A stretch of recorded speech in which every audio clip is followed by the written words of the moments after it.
m'appelle Myriam Fugère. Evelyne Philibert-Rousselot. Je m'appelle Sarah Elola. Mathilde Deligny. Je suis Myriam Larose. Je m'appelle Aminé Chari. Je m'appelle Jessica Gabriel. Je m'appelle Chloe Ziner. De la compagnie Mind of a Snail. Anaïs Pelline de la Klein Compagnie. Je m'appelle Marie Ayotte. Andréane Giguère pour le Théâtre Déchaîné. Je m'appelle Caroline Stella. Je suis Karine Gaulin de la compagnie Les Chemins Errants.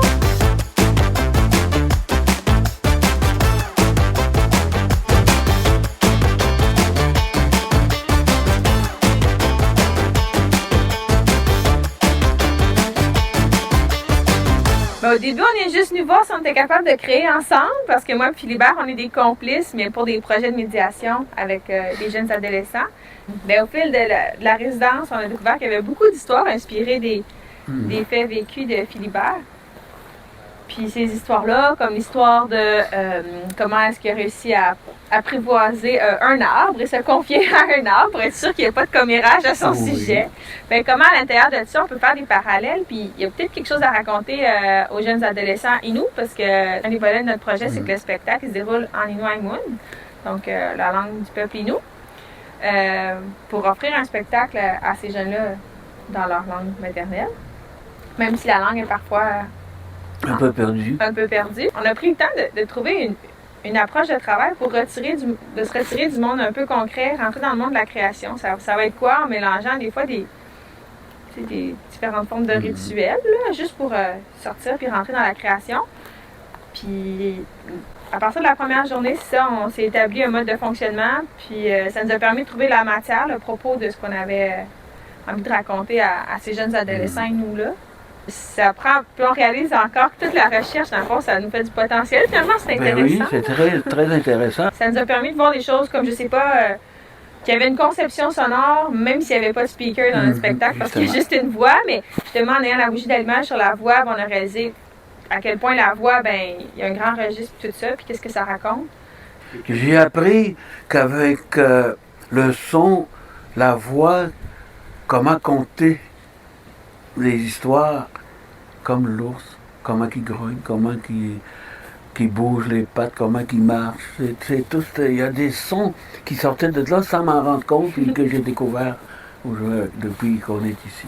Le temps qu'on a passé ici, là, dans la résidence à Christ, c'est un espace-là où on donne vraiment toute notre attention, mais c'est quand même comparable à certaines histoires que tu avais, Philibert, parce que tu as pris le temps d'entrer en contact avec certains animaux et tout ça. Peut-être que finalement, la création, c'est une forme de dialogue avec soi-même et avec l'espace, comme quand on apprivoise un animal, je sais pas. Là. Oui. Aussi, le temps, en tout cas, personnellement, quand on a commencé, il y avait une forme de pudeur.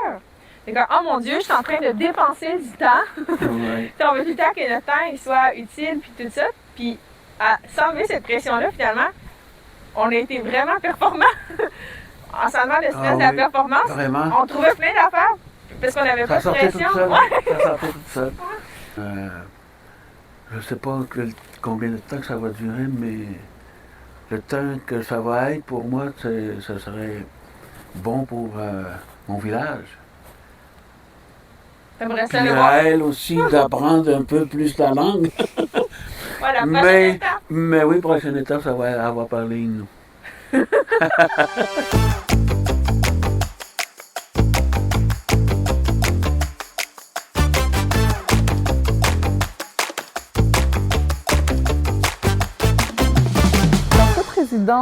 J'avais vraiment besoin de me concentrer, de prendre le temps de réfléchir et d'approfondir deux choses principalement. Premièrement, d'essayer en tout cas d'établir des prémices de méthodologie de travail avec les personnes âgées ou des aînés, parce que mon projet est un projet éventuellement de création avec cette population-là, tout en ciblant un jeune public et même très très jeune, on parle de 0 à 5 ans. Et deuxièmement, j'avais envie également de réfléchir, encore une fois dans des prémices, sur le contenant, sur le format de présentation d'une telle création.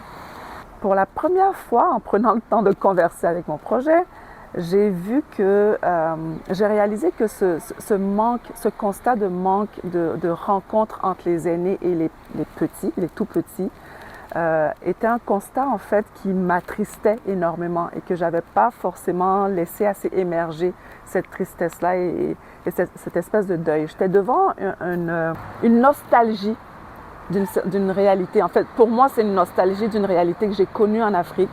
Et c'est également, c'est devenu une espèce de fantasme maintenant. Et donc, je réalisais que cette nostalgie puis ce fantasme m'interrogeait aussi également sur est-ce qu'on va pouvoir retrouver ça? Est-ce qu'un jour, ça va revenir? Est-ce que ça va être possible que des aînés puissent côtoyer, voir, jouer avec des tout petits, et vice-versa. Venir au Cube, c'est d'abord de me consacrer, de me réserver un espace-temps et un espace physique pour vraiment privilégier la réflexion sur des thèmes qui autrement, ces réflexions-là sont là depuis longtemps de toute façon, mais qui seraient peut-être un petit peu diffus, pas assez concentrés, et d'être entouré de personnes qui soutiennent donc toute l'équipe du Cube. Ça crée une plus grande effervescence, ça vient mettre un peu plus de bois dans le feu et voilà, c'est vraiment riche.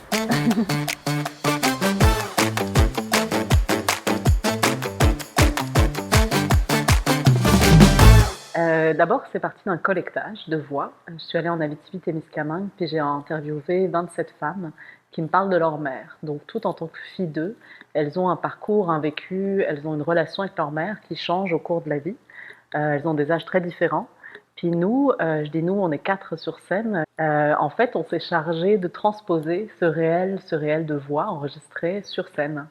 On part vraiment des histoires qu'on a montées de ces filles d'eux, qu'on remet en mouvement, qu'on remet en présence, puis qu'on laisse entendre. C'est comme un peu une genre de chorale qui apparaît et qui est portée par 4 autres femmes qui décident que ces histoires-là ont besoin d'être entendues.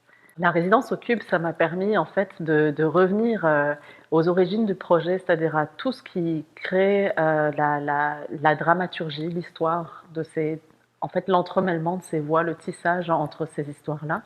J'avais besoin aussi de me poser la question pour moi-même, qu'est-ce que j'avais envie de faire ressentir à des ados, qu'est-ce qui allait résonner avec eux sur leurs histoires à leurs âges. Puis c'était aussi une résidence qui m'a permis, tu sais, concrètement là, de mettre en forme mon ours, donc c'est-à-dire ma structure dramatique des scènes, un bout à bout qui est encore un peu grossier, mal léché, pas fin, avec plein de transitions qui sont encore tout croche. Puis là, je me dis, ok, je suis capable en fait de réfléchir le spectacle, même sans mes interprètes. Je suis capable même de le faire avec un décor qui est... tu sais, là, on était accueillis au Clou, qui répétaient eux-mêmes un autre show qui avait rien à voir, avec beaucoup de bordel, puis c'était magnifique, parce que nous, on est quand même assez... c'est Benoît qui dit ça, mais assez straight, c'est dans notre décor, fait que ça faisait tâche. Mais c'est chouette que ça fasse tâche, parce qu'en fait, c'est ça aussi de se dire, c'est l'imaginaire qui est plus puissant que tout le décor que tu peux installer, tu sais. Fait que ça, je trouve que ça m'a appris à revenir vraiment à l'essentiel, qui est, c'est quoi le drama dans tout ça. Puis pour moi, les relations mère-fille, c'est du drama en puissance, tu sais. C'est vraiment... ça nous hérisse à plein d'endroits, ça nous fait rire quand on en parle. Ben, heureusement qu'on a de l'humour dessus, mais c'est sûr que ça revient nous chercher, puis c'est revenu me chercher. Fait que je pense que ça, c'est très bon signe.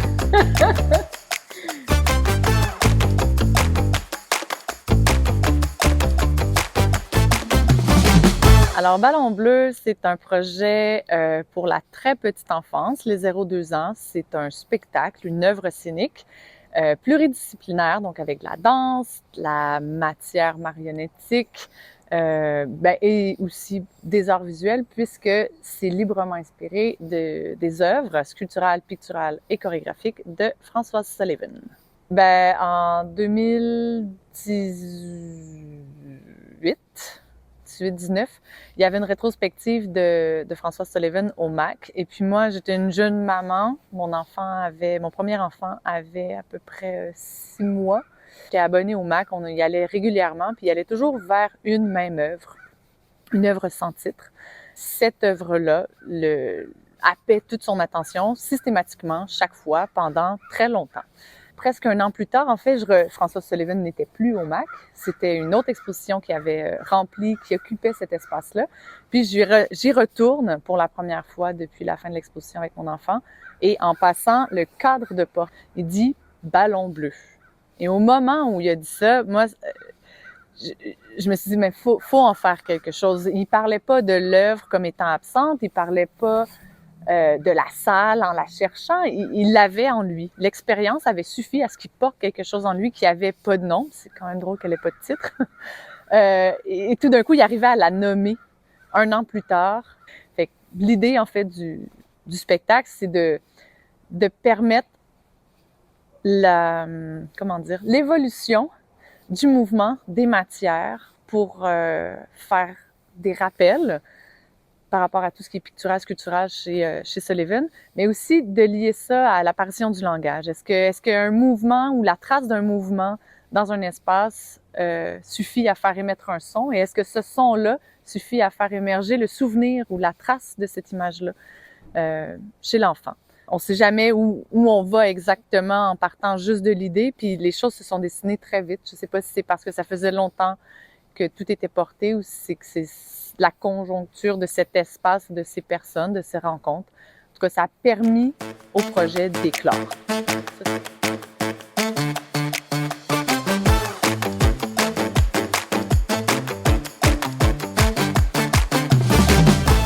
Pendant ma résidence au Cube, pour le projet J'ai perdu ma langue, j'ai essayé d'explorer l'écriture de plateau avec d'autres collaboratrices pour avancer l'histoire. C'est l'histoire d'un enfant qui rêve dans une autre langue. Et je suis entrée avec les images pour ma pièce sans nécessairement un texte. Et on explorait théâtre d'ombre et théâtre d'objets. Et on profitait de la présence de 2 enfants de 5 et 9 ans pendant notre résidence. La création pour les enfants, c'est toujours inspirante. Juste regarder comment les enfants jouent entre eux, comment les enfants réagissent au monde, c'est différent de nous les adultes. Donc pour moi, c'est tout un apprentissage et c'est pourquoi ça m'intéresse d'aller travailler, faire des projets avec les enfants, pas juste pour les enfants, mais faire avec eux pour eux. Et j'ai appris que j'adore écrire avec d'autres personnes au lieu d'écrire seule. Et comme la pièce parle de rencontres de 2 cultures, je creusais dans mes souvenirs d'enfance qui venaient d'une autre culture. Et à chaque fois quand je racontais à mes collaboratrices, puis eux, ils jouaient avec ces souvenirs, on parlait de nos souvenirs, et tu réalises que peu importe où tu habites, où tu as grandi, on peut se connecter. Je pense que j'ai appris que mes souvenirs ne m'appartiennent pas. En fait, n'appartiennent pas juste à moi. Ça peut appartenir à quelqu'un d'autre aussi. C'est... Ouais.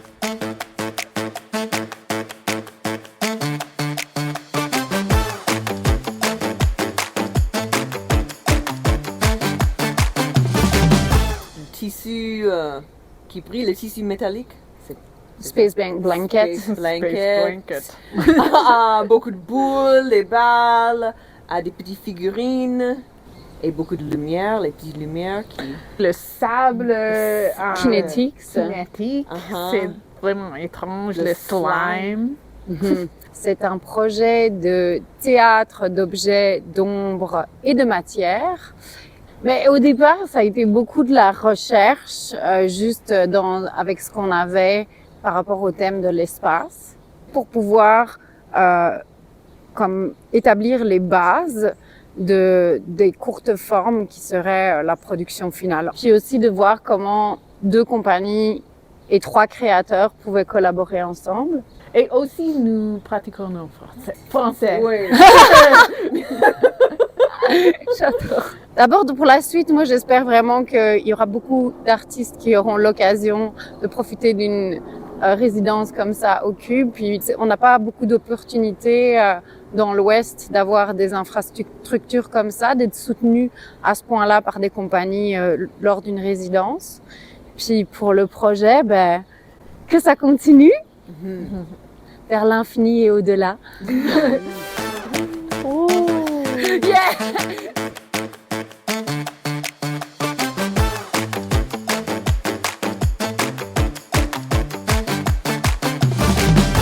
souliers pleins de sable, c'est un projet de co-création qui traite de l'accessibilité. On va partir de la thématique de la plage pour s'inspirer et parler de thématiques plus profondes.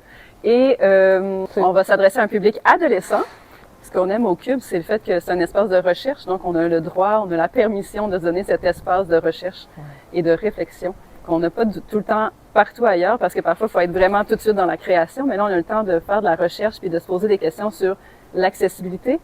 Et dans notre projet, on va se poser la question de l'accessibilité des personnes autistes et des personnes TDAH. On vient chercher un espace de laboratoire où on va pouvoir être libre de créer, d'avoir de l'improvisation, de pouvoir réfléchir ensemble autour de thématiques communes, d'avoir un espace qui nous permet de le faire librement, facilement, joyeusement. Donc, c'est un espace créatif qui nous permet d'être autonome et libre de nos réflexions. Je crois qu'on vient chercher ici. Et réfléchir aussi sur l'accessibilité dans le théâtre jeunesse, théâtre adolescent, ce qui est tellement important. Parce que tout le monde devrait avoir accès à de la culture, la citoyenneté culturelle, c'est important que tout le monde puisse avoir accès et sur scène et en salle au théâtre et aux arts en général. C'est juste tellement important, mais il y a de la recherche à faire pour que ça se fasse et que ça se fasse bien.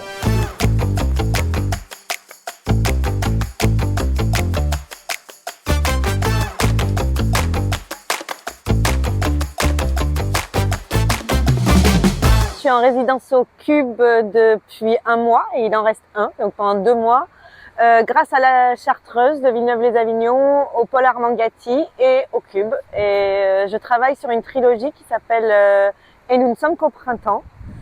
Et j'ai écrit donc le premier volet, je l'ai fini ici. Je l'avais commencé au Pôle Armand-Gatti, qui s'appelle Soupe de langue et qui est sur le désir et le consentement. Et là, j'ai attaqué de façon un peu sérieuse, mais j'ai encore plein de boulot, le deuxième volet qui va s'appeler Traversée de volcan à la nage et qui est sur la flemme, l'adrénaline, et ça se passe sur une aire d'autoroute où tout le monde est coincé à cause d'un incendie.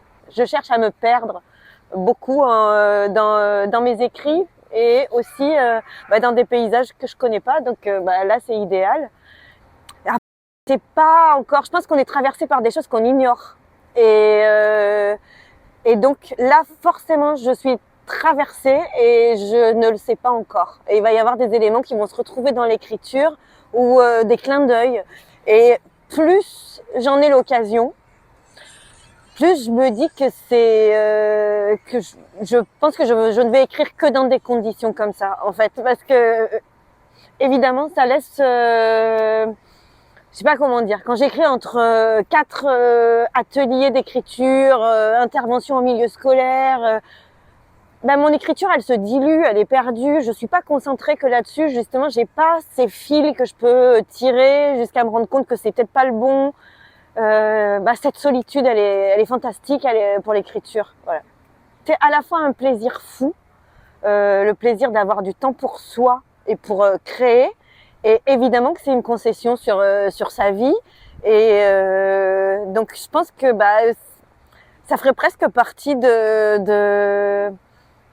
ma charte d'écriture maintenant, c'est de faire concession sur ma vie privée. Donc voilà. C'est horrible de dire ça. Voilà.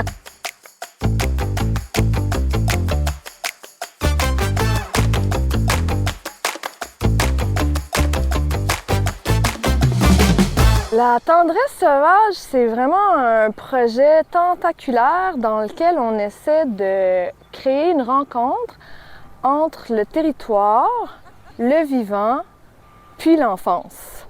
Donc, c'est un projet à ciel ouvert auquel on convie des toutes petites jauges microscopiques d'enfants pour vivre des expériences de relation avec le végétal, l'animal, puis l'invisible. La résidence interrégionale, c'est vraiment un privilège en fait parce que ça permet d'avoir des étapes qui sont échelonnées dans le temps. Puis ce projet-là, c'est un projet de territoire. Donc là, le fait d'aller au Saguenay en hiver, dans une garderie qui fait de la pédagogie en forêt, ça a vraiment créé un laboratoire particulier. Là, on est dans un espace urbain, fait que c'est un tout autre rapport au territoire puis au vivant aussi. Donc, ça permet ça, en fait, ça permet d'habiter un espace, de rencontrer le vivant qui est là, qui n'est pas le même à chaque saison. Puis ça permet de laisser le temps au projet de respirer puis de se déposer aussi, ce qui est rare. Le temps, c'est tellement important dans la recherche, puis c'est souvent quelque chose qu'on escamote parce qu'en théâtre, on est beaucoup en train de produire tout le temps. Puis de se permettre un temps pour se poser des questions, pour chercher une multiplicité de réponses, pour ouvrir des possibles, des chemins. C'est comme du temps pour se nourrir en tant qu'artiste. Puis c'est vraiment ce que j'essaie de faire en ce moment avec ce projet-là. C'est comme un espace de permaculture artistique. T'sais, dans La tendresse sauvage, c'est le grand banquet du vivant, mais c'est comme aussi un grand banquet des pratiques artistiques. Fait que le temps permet d'inviter toutes sortes de pratiques, puis des artistes aussi aux horizons différents. Je pense que les enfants, ils sont déjà instinctivement connectés au vivant. Ils ont cette capacité-là d'observer le minuscule, le microscopique, de trouver ça beau. Fait que j'ai envie, oui, qu'on soit dans cette beauté-là, puis dans une intention de prendre soin, en fait. Le projet, c'est de prendre soin de la fragilité, puis de transmettre ça aux adultes qui sont autour.